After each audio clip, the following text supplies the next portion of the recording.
الاستنباط هو أو الاستدلال الاستنباطي نتيجته يقينية دائما 100%، غير قابلة للنقاش أو التعديل أو التغيير. هي نتيجة يقينية 100% لا تتغير بتغير العصور.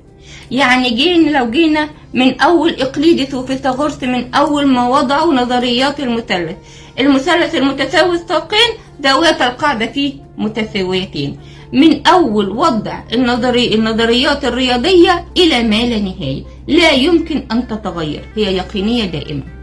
2 و2 زائد 4 منذ بداية التاريخ، 2 و2 بتساوي 4 وإلى ما لا نهاية 2 و2 هتساوي 4. بغض النظر عن رقم 2 ده بيساوي ايه في الواقع، انا ما يهمنيش هو في الواقع ايه، لكن 2 و2 بيلزم عنها لزوم منطقي النتيجة